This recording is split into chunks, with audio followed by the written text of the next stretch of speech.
Hi, this is Kerry Artak with Wicked Stocks, bringing you your daily Apple report for Monday, December 4th, 2023. But before I walk you through the charts, as usual, just want to encourage you to please click like if you haven't already. Subscribe to the Wicked Stocks YouTube channel. Share the content, if you would, with friends and colleagues, and check out wickedstocks.com, where we offer a full suite of both daily and weekly analytical videos just like this one.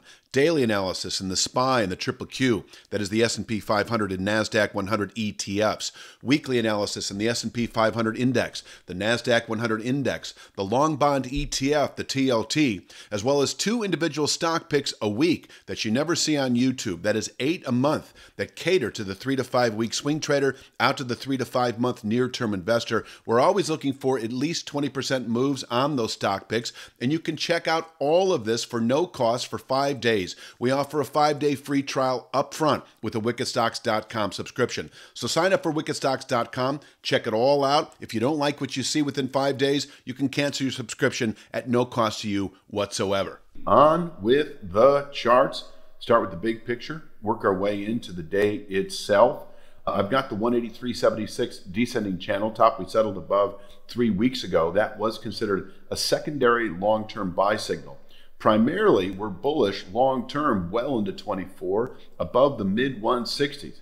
This channel channel support now was resistance until May. We closed above it. That set up a 230-258 long-term. You could call it an ultra long-term target. I'd say 3 to 5 months is looking less likely because bullish momentum is tapered, but that can resume at any time. And I'll get to that in a moment. 183.76, if given the opportunity, able to contain selling through Q1, possibly into later 24, and above which I still think 3 to 5 months is not out of the question. By the end of the second quarter, perhaps, as we spill into the second quarter, by the middle of next year, I'd say is likely. So there's that. Now, if we close back below 183.76, actually 183.35 on the daily chart, I'll show that in a moment. Let me just jump to that right now while I'm talking about that. I'm going to show you the same formation, 183.76 on the daily chart as 183.35. So if over the next couple of weeks we were to close below this area, as I've said before, I'm not keen on playing the short side aggressively on a 3 to 5 week basis. What I do think occurs is sort of a murky, trend identification. We're back below long-term support, but we still have this 178.83 channel structure that I've seen time and time again. We closed below this. This holds at 178.83 on a longer-term basis, and onward and upward we continue in the weeks to follow. So short of it is, in terms of anticipating a retest of the mid-160s long-term support, that comes into play with a settlement below 178.83, which is not even worth discussing at this point in time. What is worth discussing is the same chart here, and this is really the setup for the week. 187.85 I have as a weekly support. 191.38, its sister formation, channel top, I have a session containment. I'm weighting 187.85 more in a more significant manner because of the overall upward trend, anticipating an eventual violation of 191.38, which may well happen today. So if we push or open today above 191.38, this former channel bottom at 193.50 is likely. Where we could, yes, top out for the balance of the day, but if we close today above 191.38, 3 to 5 day swing traders, if you're not long already, and that opportunity did present a couple of days ago at the 187.85 formation. But if you're not long already and you're waiting to buy on strength, which is definitely a viable approach, I think it's a good approach, closing above 191.38, 3 to 5 day swing traders can go long to 196.45. This could take a little longer than 3 to 5 days, depending on volatility, but 3 to 5 days is certainly in the realm of possibility here, given what's happened historically.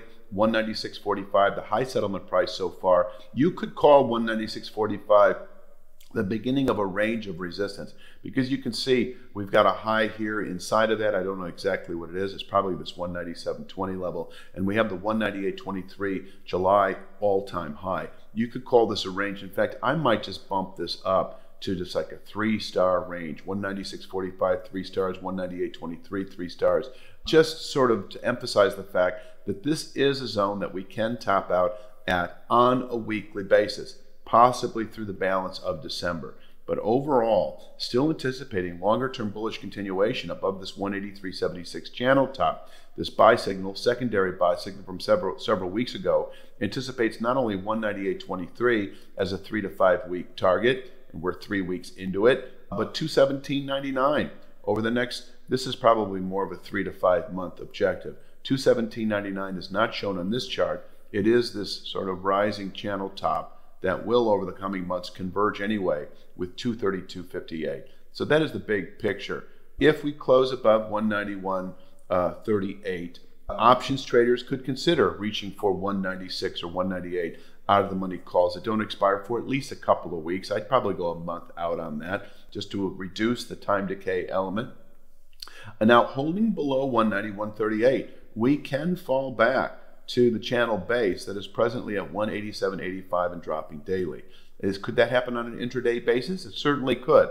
All the minor points have been carefully chosen, but 187.85 does stand out as the level to buy through the week. And once tested, we can round back up into the 198.23 region, perhaps within several weeks.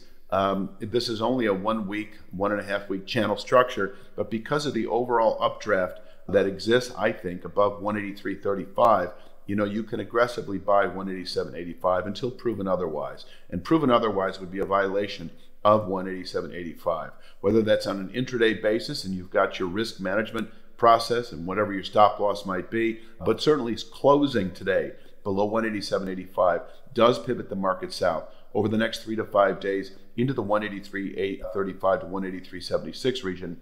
So 3 to 5 day swing traders play the short side, exiting your long position. If you're long now, you're playing the short side. You're going short with a settlement below 187.85, expecting 183.35, where 3 to 5 day swing traders can not only cover that short position, but even go long over the following 3 to 5 days. This is also an area on the 183 handle where 3 to 5 week and 3 to 5 month traders can all participate. 3 to 5 week swing traders, 3 to 5 month near-term investors can all participate in the 183 handle long-term support.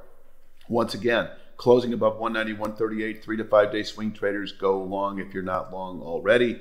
If you're long already, you've got a smile on your face if we close today above 191.38, because I think over the next 3 to 5 days, we should push into the zone of resistance where, yes, we can top out on a weekly basis, possibly into later December. And by one measure, if we close above 198.23, we do have a meaningful buy signal as we move through the rest of the month and into January. Closing any week above 198.23, this is kind of a 2 to 3 month rally, possibly less. This move took all of about 4 weeks. And if we close above 198.23, I think you can see that could happen in another 4 weeks. That is all I've got. Please click like, share, subscribe. Check out wickedstocks.com. I'll be back tomorrow, that is Tuesday, with, well, Tuesday's Tesla. Wait, hold on a second. I record this on Sunday for Monday. I'll be recording Monday for Tuesday. So I'll be back tomorrow with Tuesday's Tesla. How's that? You have a great day.